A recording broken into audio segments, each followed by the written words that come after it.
صلى الله عليك يا رسول الله وعلى أهل بيتك المظلومين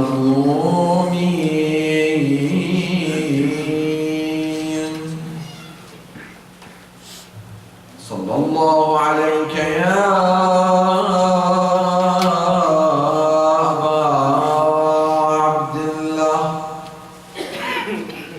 وعلى الأرواح التي حلت بفنائك عليك مني سلام الله أبدا ما بقيت بقي الليل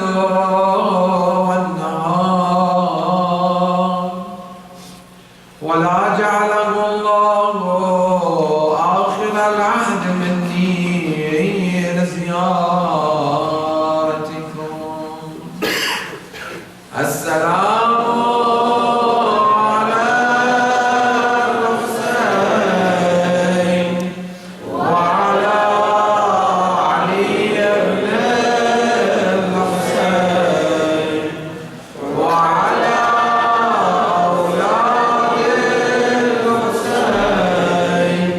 وعلى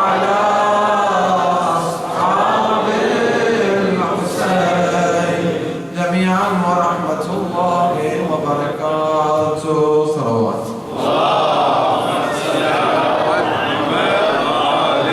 Inshallah, this year will be the year of the reappearance of our beloved Imam Al-Mahdi Ajjallah Ta'ala Farajul Sharif with the blessing of another loud salawat.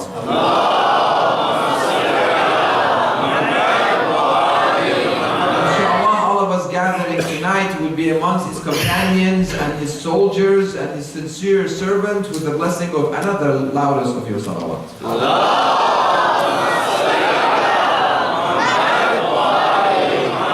Allah al-Hakim fi muhkam kitabih al-Kareem a'udhu billahi min ash-shaytan al-rajim bismillah ar-Rahman ar-Rahim ad'u ila sabil rabbika bil hikmati wal maw'izati al-hasanah وَجَادِلْهُمْ بِالَّتِي هِيَ أَحْسَنُ. Invite to the way of your Lord with wisdom and good exhortation and argue with them in a way that is best. صدق الله العلي العظيم. صلوات.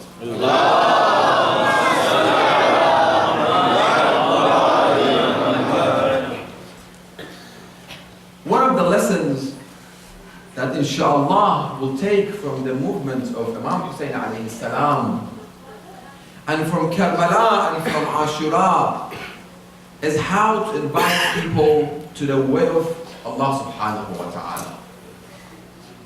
Each and every one of us, we like to do that. Inshallah, if we didn't, by now we do, with the lectures that have been given. We want to invite people to the way of Allah subhanahu wa ta'ala. How should we do it? What are the methods that we have to apply? Everything has been stated in Quran and it's been embodied by Ahlul Bayt alayhi salam. And as we know that Quran is Kitabullah, is Quran Samit, silence Quran. And Ahlul Bayt, there are Quran Natiq, they are spoken Quran. So everything that Quran states, Ahlul Bayt alayhi salam, they put it into action. And we can argue that all the teachings of Islam that Rasulullah stated and Ali ibn Abi Talib stated, Imam Hussein alayhi salam implemented it from the day that he left Medina until the day of his martyrdom. He implemented all of those morals and good behaviors. Imam Hussein applied it. So when we read the life of Ahlul Bayt alayhi salam, when we read the events that happens to them, we have to see how they are related to Quran, which part of Quran they are applying it. When we do, we see that first of all there is a connection, and it gives us tools in our hand to do. When you have a science class, you have a science, and then you have a lab. You have science, you go and you learn from the text. Do this, add this much, subtract this much, and then they take you what? To lab. To the lab to put what you have learned into action. That okay, when you add X, Y, this thing is going to happen. Well, basically the life of Ahlul Bayt is the lab of Quran. If Allah taught us something, Ahlul Bayt, they came and they showed us in action that it is possible to do it, and we did it in the worst circumstances. We did the teachings of Ahlul Bayt, Allah subhanahu wa ta'ala, which is in Quran. So Imam Hussein alayhi salam, in his movement, he's educating us what Allah subhanahu wa ta'ala has taught us to do, how to invite to the way of Allah. Very important point. Ad'u ila sabil rabbik. Invite to the way of your Lord. Not invite to Allah subhanahu wa ta'ala. Invite to the way of your Lord, to the path. What is that path? Sirat Ali al-Haq numsikuh. Subhanallah. It's the path of Ali ibn Abi Talib that we have to invite. It's one path. How can we do it? Imam Hussein said, I'm coming to reform the nation of my grandfather, enjoining good, discouraging evil. I'm going to have the method of Rasulullah and my father Ali ibn Abi Talib. Let's look at his actions, how he did it, and how we have to do it, especially in this part of the world that we live in, which we have responsibility. And inshallah, the last night that we're going to talk, we are going to talk about the importance and what we have to do, how Allah made us responsible toward Imam Hussein alayhi salam. What are our responsibilities and how should we fulfill it? Ad'u ila sabil rabbika bil hikmah. Invite to the way of your Lord with wisdom. What is hikmah? What is wisdom? We call a person is a wise individual. What is that wisdom that he has? Where he got that wisdom? We have to know where to get the wisdom so we can invite. If we don't have wisdom, we cannot use this verse because we don't have the wisdom. How can we get wisdom? Is by gaining knowledge, ilm. If you look at the hadith of Ahlul Bayt about ilm, gaining knowledge, you see that there are so much emphasis on gaining knowledge, starting with Rasulullah. قال رسول الله صلى الله عليه وآله. Let's have salawat على his name.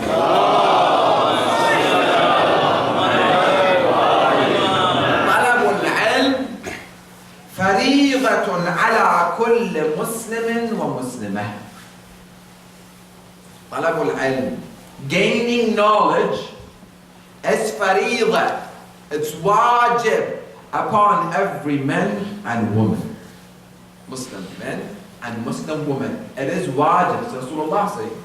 Not me coming up with new ideas. No. Rasulullah saying it is wajib, it is faridah to gain knowledge. Knowledge of what? What gives us wisdom?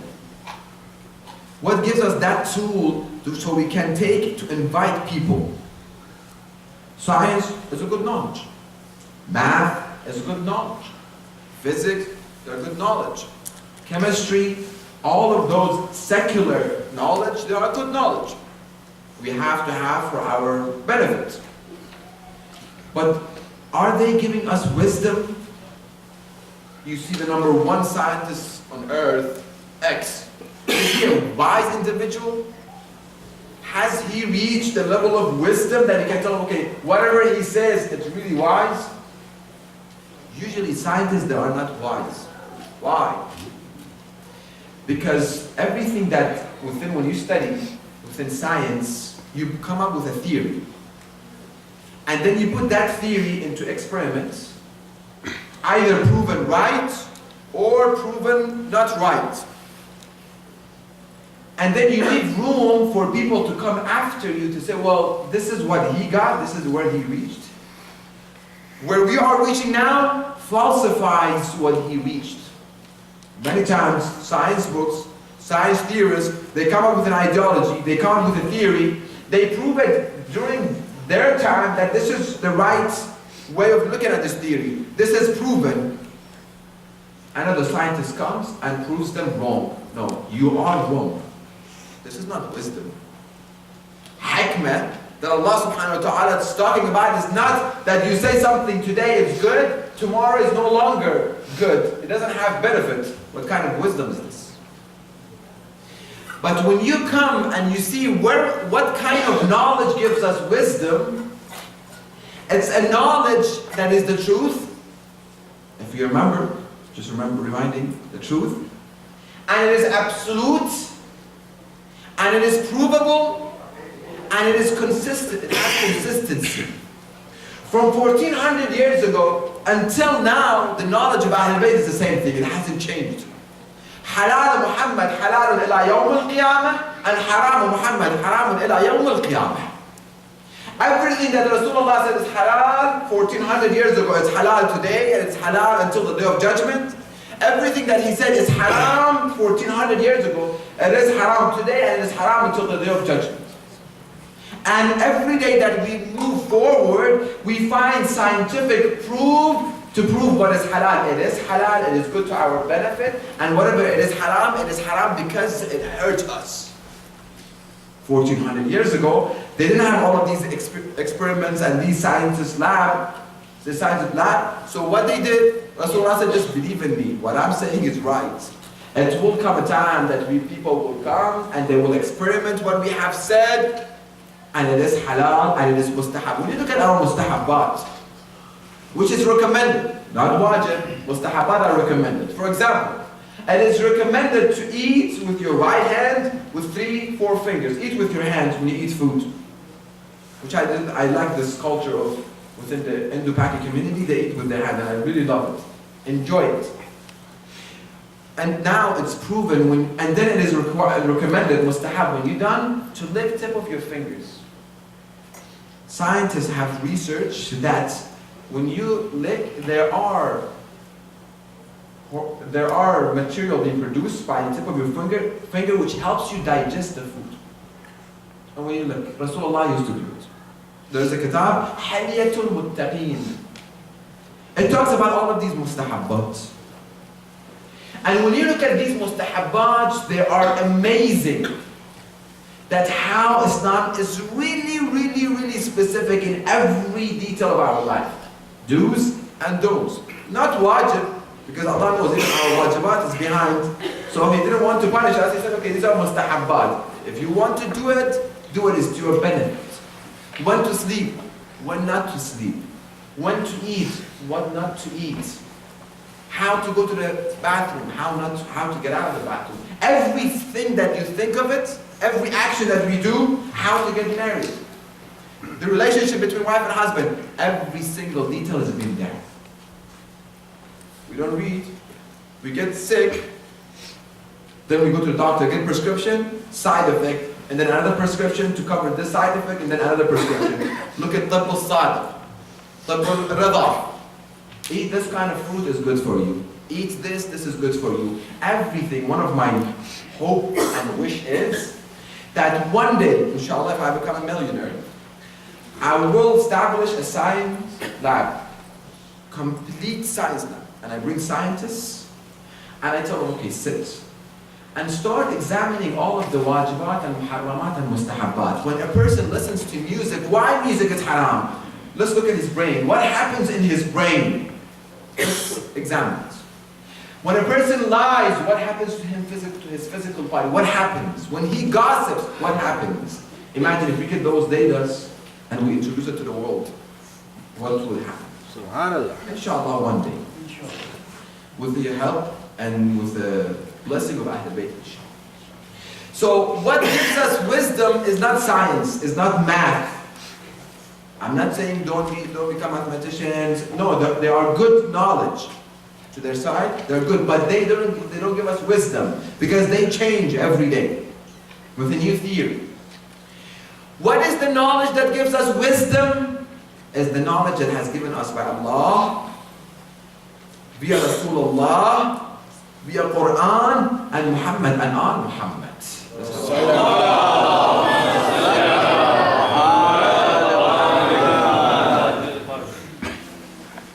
Brother Arif has an announcement. Let's have another laugh salawat.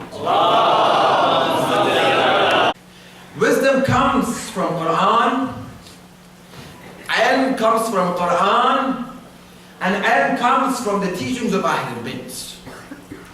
That ilm, that knowledge gives us wisdom. If we have that knowledge, imagine if we get the knowledge of Ahlul Bayt and we add secular knowledge to it, where we are going to be. We will be number one in everything. In everything. In every field we will be number one if we have the knowledge of Ahlul Bayt and not the secular knowledge. You'll start seeing number one scientist in the world, Shia. Number one architect in the world, Shia. Number one mathematician in the world, Shia. Number one brain surgeon, Shia. Number one this, Shia. It's all Shia. Why? Because when we put the effort and we have the knowledge of Ahlul Bayt, their knowledge comes from Allah subhanahu wa ta'ala, which is absolute, which is everything. So combining these two, it will get us prosperity life, having prosperity life, prosperous life in this life and hereafter. What is knowledge of Ahlul Bayt? Number one, knowledge of what is halal and what is haram. What is halal and what is haram? This is the knowledge of Ahlul Bayt. This is halal, you can eat. This is haram, you cannot eat. Najasat and taharat, pure. What are najis, impure, and how can we purify this? All of this ahkam, our ahkam, which is the knowledge of Allah given for us, for our daily life, and via Ahlul Bayt, it's for you and I. Blood najis or not? Do we know our najasat?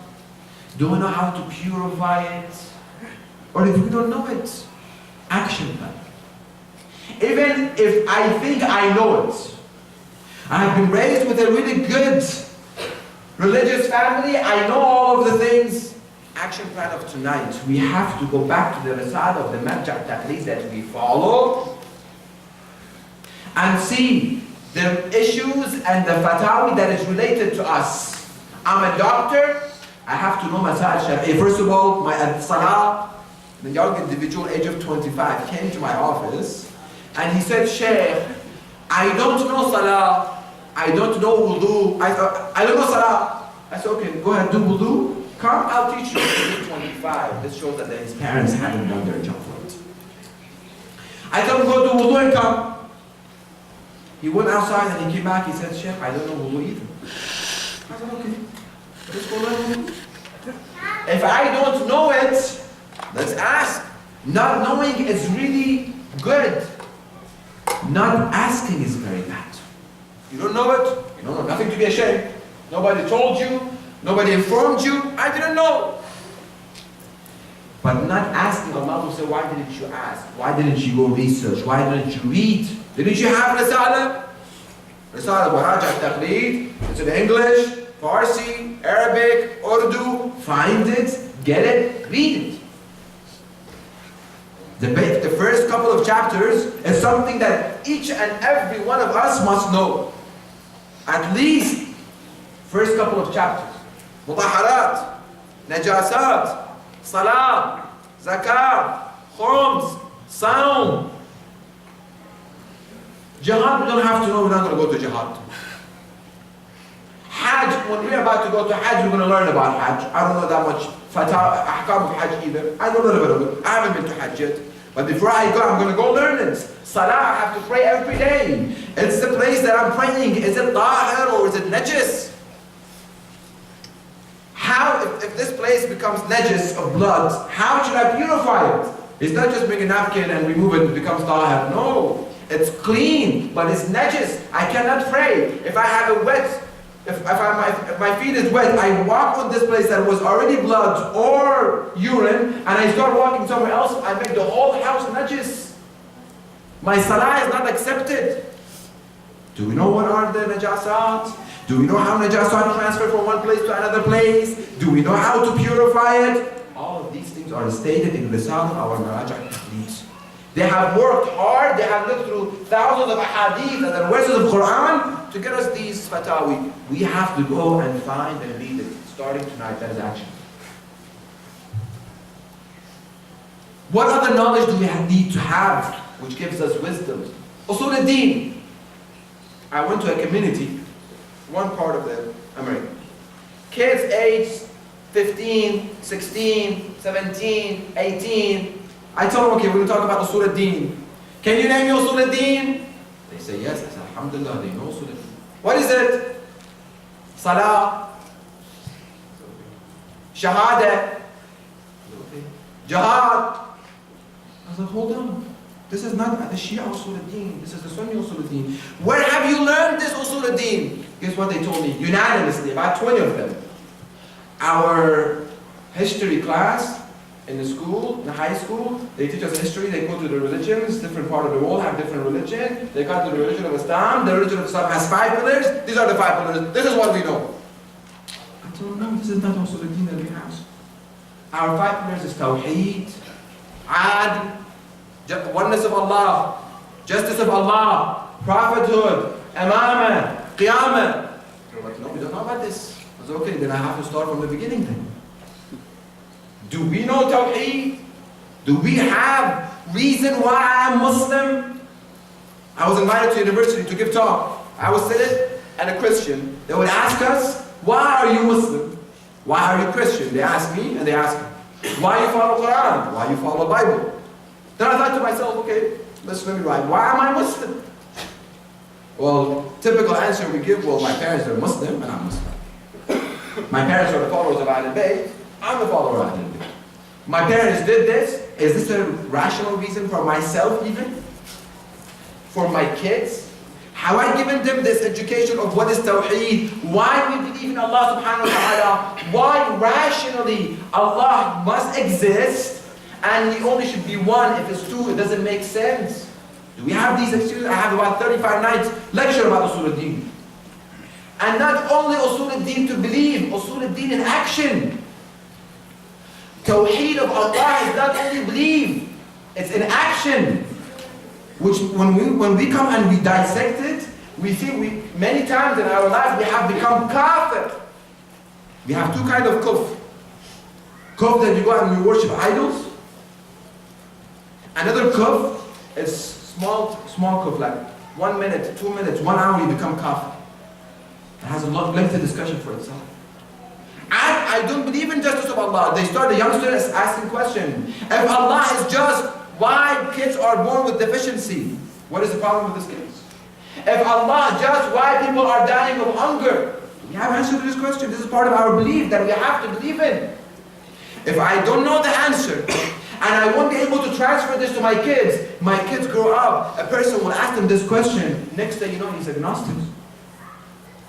Because I, as a parent, didn't do my job to know it myself first, to know why Allah is one, why Allah exists, what is the justice of Allah, what does it mean justice of Allah in action, what does it mean that He has to send prophet, what does it mean that He sent 12 imams, why we need imams, why there is a day of judgment. All of these are in the books, the teachings of Ahl-Bayt, it's all there. You just have to go and access it and read it. That's it. This is the knowledge that gives us wisdom. قال علي عليه السلام. Let's have salam.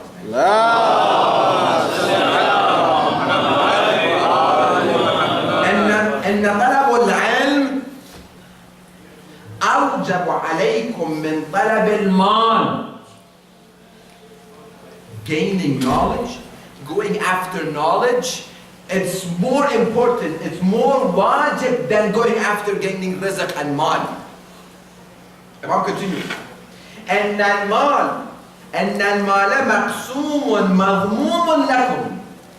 Allah who created you, He has put a certain rizq, certain sustenance for you. Allah has written this much sustenance you're going to get. It's there for you. عادل بينكم وضمنه. He promised that He's going to give you the sustenance. وَالْعِلْمُ مَخْزُونٌ. However, knowledge has been stored عند أهله, in the people that Allah has designed and designated. وَقَدْ أُمِرْتُمْ, you've been ordered بِطَلَبِهِ, to go after it. مِنْ أَهْلِهِ فَاطْلِبُوهُ, go after this knowledge and gain it. If we put a fraction of the amount of time and energy and thinking in how to gain more money, if we put a fraction of it to gaining the knowledge of Ahlul Bayt, our life will be much better than where we are right now. A fraction. I'm not saying half. Na'udhu billah, astaghfirullah.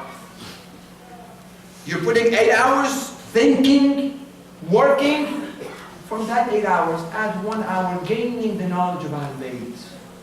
Gaining what is halal, what is haram, what is tawheed, what do Ahlul Bayt tell us. This knowledge gives us wisdom. If I don't have wisdom, how can I invite people? People come, why are you Muslim? Well, I don't know, my parents told me. Okay, you will say, my parents told me to become Christian with question. That is not a wise answer to give. Why you come and commemorate the murder of Hussein alayhi salam? Well, while I was small, they put, I think, some black on me, and then, or do we know why we come and the importance of this majalis? When we are going home, we have to educate our kids. Why we commemorate? Why every year we come and we hear the same story, which the same, every story that you read once or twice or 3 times is going to get old and boring. It's the only stories of Karbala which never get old. And every year it's again new for us, and we are able, we shed tears and we feel emotion with it. It's only stories of Karbala. These stories have to be taught to our kids. ادعو إلى سبيل ربك بالحكمة وموعظة الحسنة. The beauty of Quran. It's so beautiful. But unfortunately it's on the bookshelves and nobody's reading it. When Allah talks about hikmah, wisdom, He doesn't say hasana, good wisdom, because wisdom is good. Wisdom is good by its nature. But when it comes to maw'adha, exhortation, advising, you have a good way to advise, and you have a bad way to advise.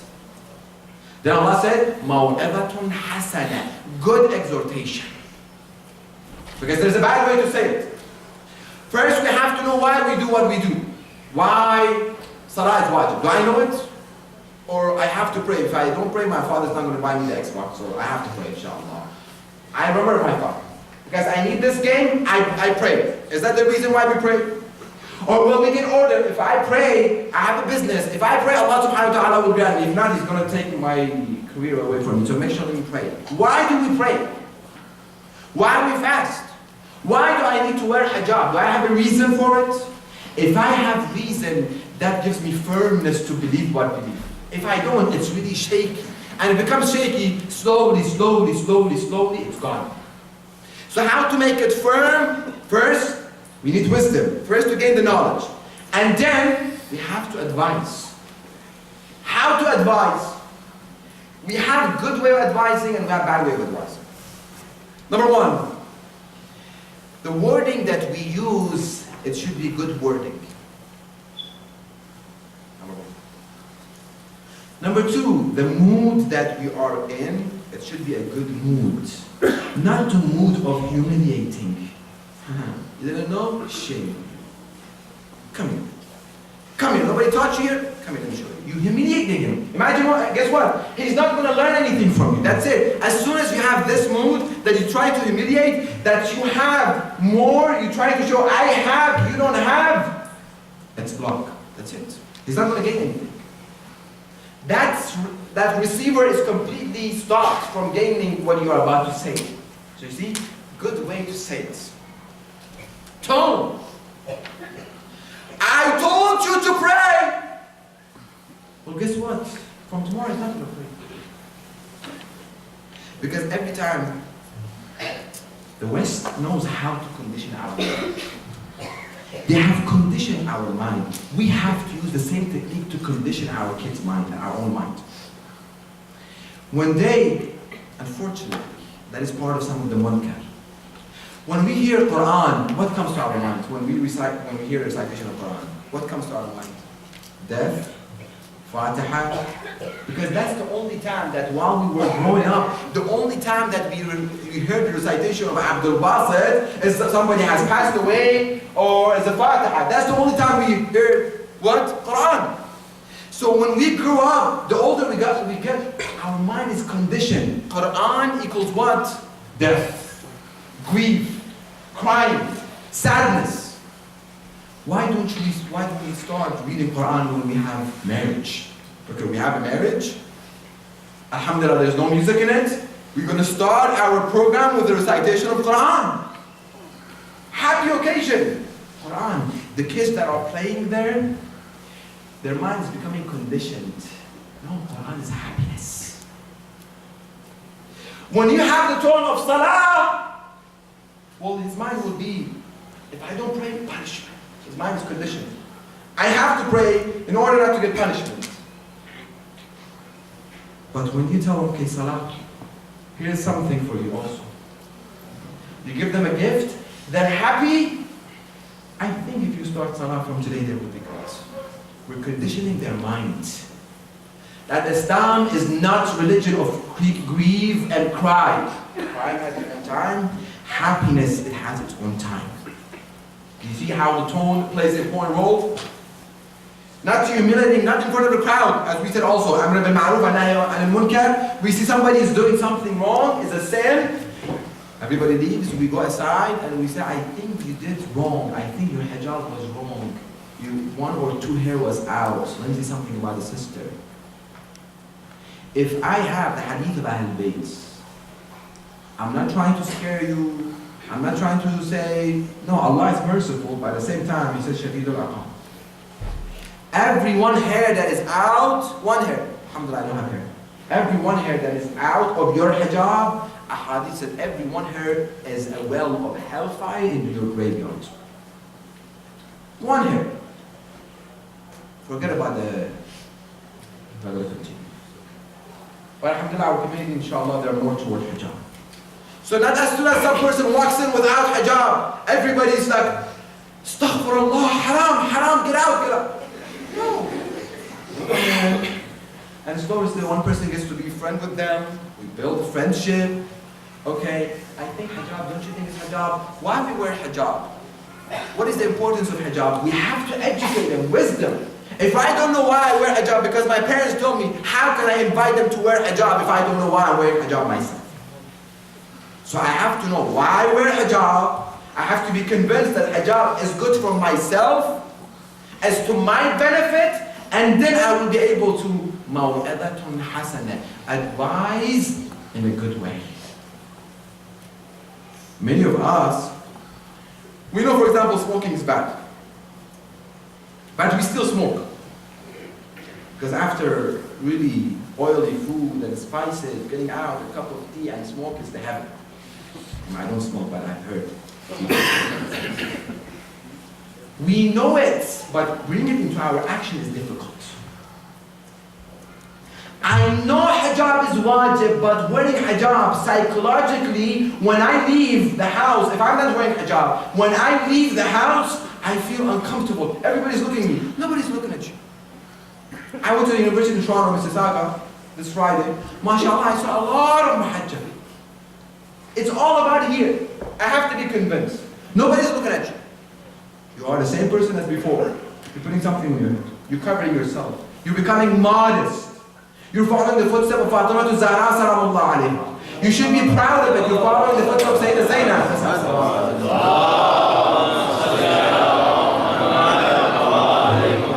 So it's mental.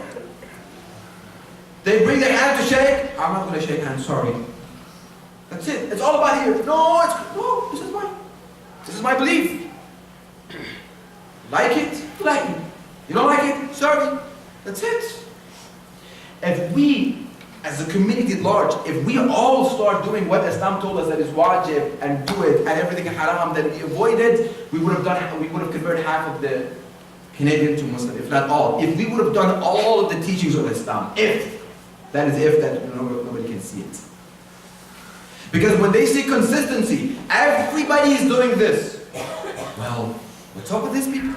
Everybody's doing this, everybody's saying this, everybody's doing, they're good to one another, everybody's helping, everybody has good moral, everybody this. All the teachers of Ahl Bayt, no, there is something in this religion. Imam of Ahl Bayt, they tell us, كُونُوا دَعَاةً لَنَا بِغَيْرِ أَلْسِنَتِكُمْ. Invite people to us without your tongue, but your action.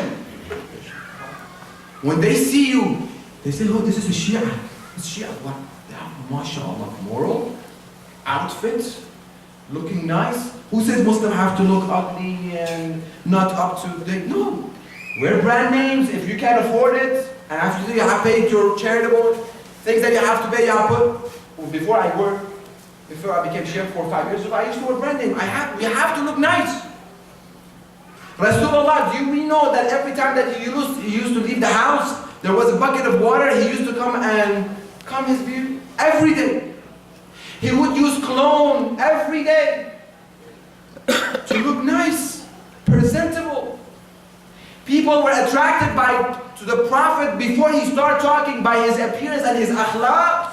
Then he would tell them about ahkam and all the rest. First we invite, but if I'm not good looking, everything messed up and it's me. Let's go back to the teachings of Ahl Bayt.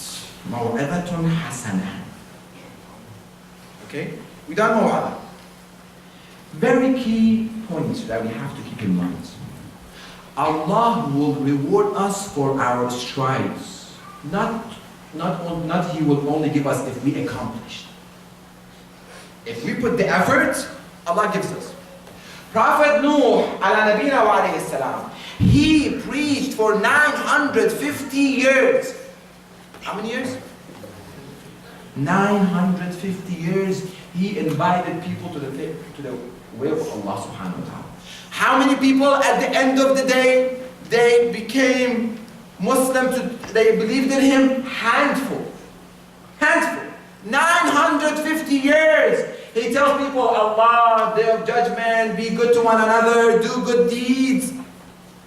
Only a handful of people came. Allah will reward him for the 950 years, even only a handful of people come to him. I'm trying to educate myself and other people about what is right. They don't listen. It's okay. I leave. Even if I don't accomplish it, even if they go astray, I have youngsters, girls and boys aged 15 to 18. I have a class with them. Talk 1 week about hijab. I told them from now on, if you go out and you take all of your hijab out, I got the thawab of educating you about hijab, even if you don't wear hijab. My job is easy. Say and go. You do it to your own benefit. Not do it, I already got the thawab. Brother Arif and I, we talked about money. You pay, he got the thawab, and inshallah we get the thawab. You don't pay, he got the thawab, and inshallah we get the thawab also. When the teachings come, when we try to educate people, as a parent, I try to educate my kids. I tell them, oh, Maw'idatun hasanah, keeping in mind. I try to educate him. He doesn't listen. It's okay, there's no need for punishment. Physical punishment, let me get the bill, I'll be back right now. Don't worry. Why? He's not going to do it. I'm going to keep saying it, and saying it, and saying it. Remember the example of the jar. I couldn't open it, I'll give it to someone else to open it. I'll see his friends who tell him, okay, this is wrong. We shouldn't give up. And we shouldn't use physical punishment, or that's it. You are in hellfire, the last hellfire. Imagine what? If you tell them what? Guess what? When you tell them, that's it. It's okay. I'm in the last level of hellfire. If I become good or bad, I'm in the last level. Let me just be what I am. So we're going to keep saying and saying, if they listen or not listen, co-worker, relatives, community member, we're going to tell them, they listen, good. They didn't listen, it's okay. I got the job. Sorry, it wasn't me that delayed it. So I know my time is about to finish, but Dr. Musa didn't do his job right, and Brother Arif took my time also. Let's have salawat for both of them.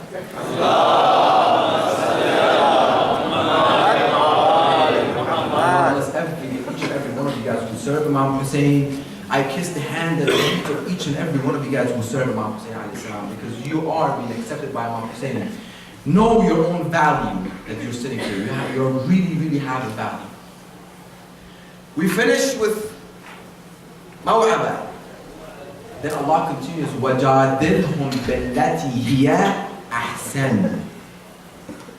So wisdom is always good. Advice and exhortation, it has good and bad. When you come to argument, we don't run away from argument. We have proof. We have the truth. The truth of Ahlul Bayt is in our hands. We should argue. If there's a place to argue, we should not leave. We should argue. This is my proof. This is your proof. How should we argue? We have 3 ways to argue. We have a bad way to argue. We have a good way to argue, and we have the best way to argue. Allah says, argue in the best of ways. Argue. He talks with you, for example, and his tone is 10, you bring your tone 9. Whatever method he has, you do better than him. Argue, but have the best way of arguing. He doesn't believe in what you believe. He is criticizing your belief. Okay, this is your opinion about my belief. Let me tell you about my belief. Was it really good? Let them criticize. Let them curse. Okay. Let them say bad word to you and the person. Between parentheses, there is a problem that the community is facing. Alhamdulillah, astaghfirullah, we have elevated. Starting from criticizing one another, we start criticizing one another's scholar. This is your marja' tabligh. This is my marja'. This is my marja' tabligh. Back and forth and back and forth. We are divided already as a community. This is Pakistani, this is Afghani, this is Irani, this is Hindi, this is Iraqi. Right now we are even more divided. This person follows the marja' X. This follows marja' Y. I'm not going to befriend this person because I don't believe in him. He's completely in hellfire. This person, yeah, medium. This person, yes. What kind of mentality is this? Everybody is free to follow whomever they want. What we critique? We critique ideology. We don't critique individuals. Action plan. From tonight, as soon as you want to talk about someone, stop. What is it bad about him that I want to talk? First of all, I'm not going to mention name. I'm going to criticize his action, not him as an individual. He hasn't done something wrong to me, but his ideology is wrong. I'm going to criticize it. If I have reached that level of knowledge, if I have that wisdom, if I know what is right and what is wrong, what is halal and haram, what is wajib and mustahab, yes, criticize. But if I haven't read I don't know only 5 or 10 hadith, I come and start criticizing something about Imam Hussein alayhi salam. How dare you come and talk about I'm talking to myself. So please, let's stop. You can follow anybody you want, I can follow anybody I want, he can follow anybody he wants. Who cares? وَلَا تَزُرُ وَازِرَةً وِزْرَ أُخْرَى. They put me in my own grave, they put you in your own grave. They're not going to say why he believed in this and you believed in that. They will question me for myself, my belief, the person who I follow, and they're going to question you, why do we care? Well, this masjid, they're followers of this God. This mosque, they're followers of this God. Where we have reached, everybody's free to believe what they believe, to follow whomever they want to follow. If we get into argument, okay, we're going to remember, do I have that knowledge yet to argue? Number 2, have I kept in mind the maw'alatul hasanah? Number 3, have I kept in mind the right arguments? The right method of argument, which is ahsan?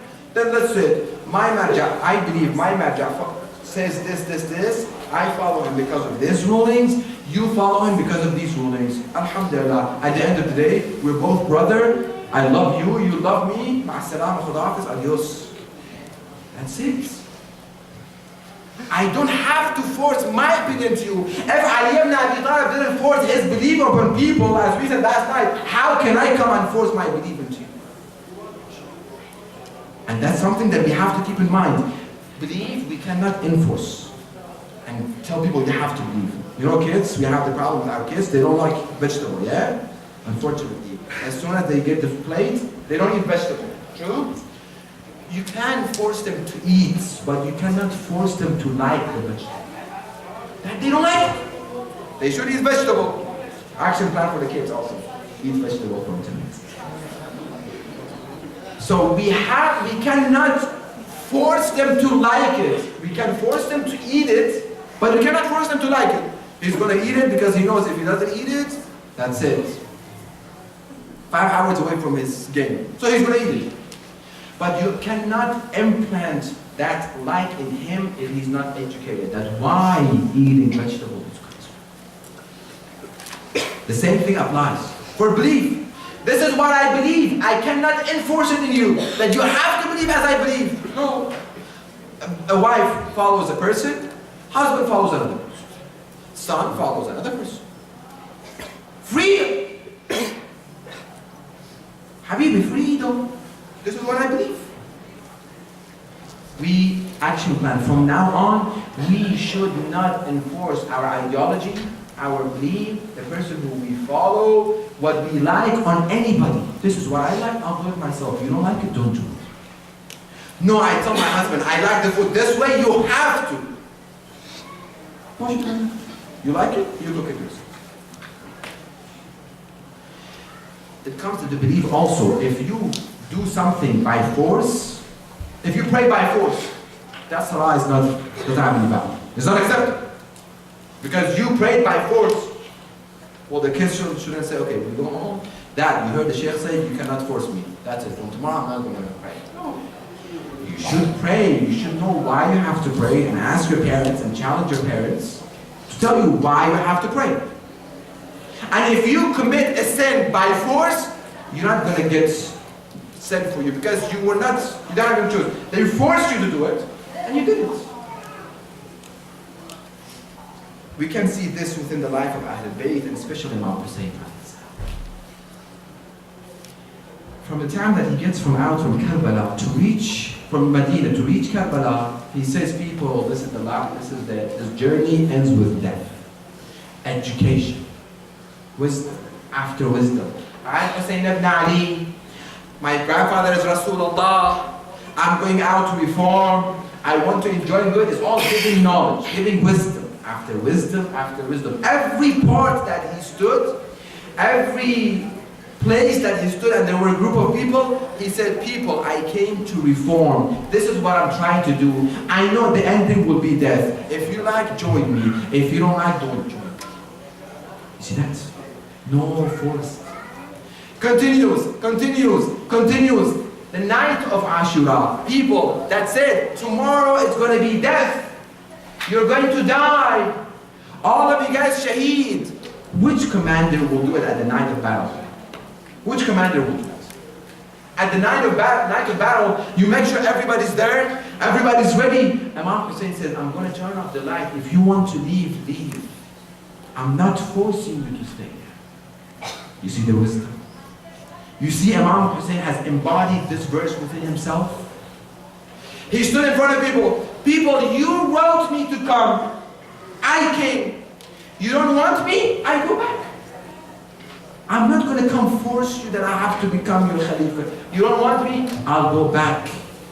But they say, no, there is no back. And they kill me. You see the teachings of Ahlul Bayt? I want you to help me. Help me, alhamdulillah. You're not obliged. And Imam Hussein alayhi salam, which defending your Imam is wajib. Defending Imam is wajib. Defending Imam is wajib. Imam says, if you want to leave, I'm giving you permission to leave. This is the life of Imam Hussein that we have to learn. How to invite wisdom, good exhortation, and the best way of arguing.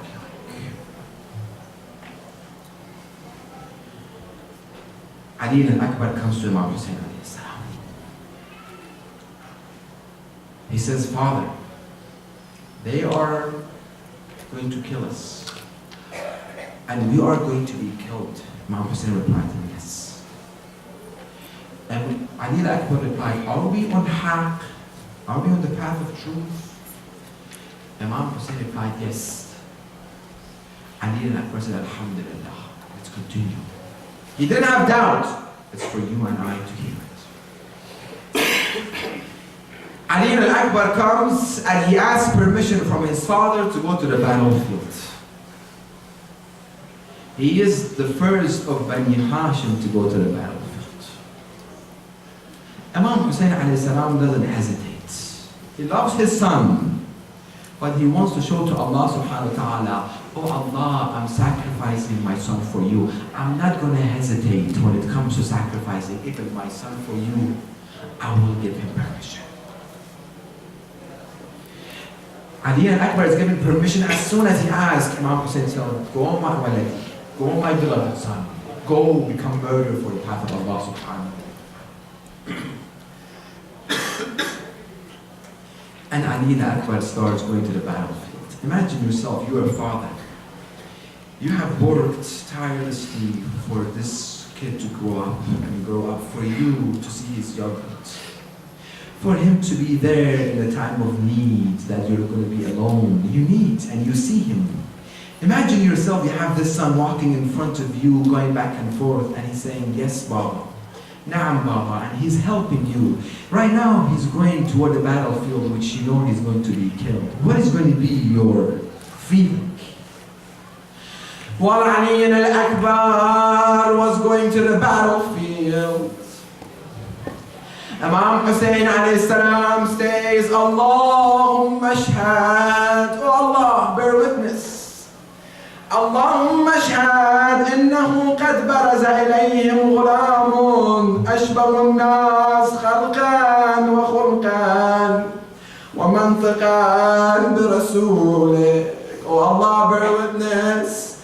I'm sending to the battlefield a person who resembled Rasulullah in his action and his creation. He looks like Rasulullah. يا الله اشهد وكنا إذا اشتقنا إلى نبيك. Anytime that we miss Rasulullah, we want to remember Rasulullah, we would look at Ali al-Akbar. وإن كنا اشتقنا إلى نبيك نظرنا إليه ثم صاح يا ابن سعد. He called him on Sa'd. May Allah curse you. قطع الله رحمك كما قطعت رحمي. بار الآخر بسلام أكبر. Oh Allah, bear witness. My son Akbar is going. بار الآخر بسلام أكبر. قل نور استيمان دیگر آنکه در خلقت خود جان احمد اشبه الناس به پیغمبر. The one who looked like Rasulullah went. آنکه آرامش قلب و جان بود. The one who gave comfort to his father, the one who gave comfort to his father Hussein. آنکه آرامش قلب و جان بود. دلم آتش زده و آخر رفت. It brought fire and my chest has been tightened because of him leaving. Ali al-Akbar goes to the battlefield and starts fighting and fighting. He became tired and he really became weak. He came back. He came back and he asked water from Imam Hussein alayhi salam. He said, Father, do we have any water left? Why he came back? He knew that they don't have any water. It's been 3 days. It's been 3 days that they haven't drank any water. It might be that he came back to see his father one more time. To see that his father is alone, to give him salam and to give him another farewell. When you try to leave your parents, you try to come back and say salam again and tell them goodbye and go. You haven't gone so far, you come back again. Ali al-Akbar comes and he says, وَهُوَ يَقُولُ يَا أَبَتِ الْعَطَاشِ. He came back. He said, oh father, I'm thirsty. يَا أَبَتِ الْعَطَاشِ قَدْ قَتَلَنِي. Thirst has killed me. وثقال الحديد قد أجهدني. And the heaviness of the armor is really making me weaker and weaker.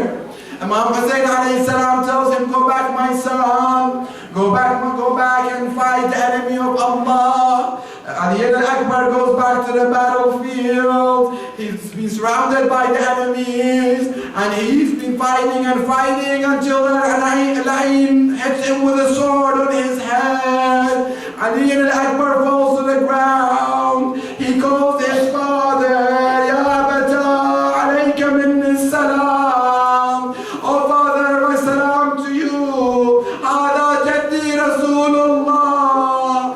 This is my grandfather Rasulullah. Yuqri'uka salam. He's saying salam to you. ويقول عجل القدم إلينا. Tell your father to hasten to come to us.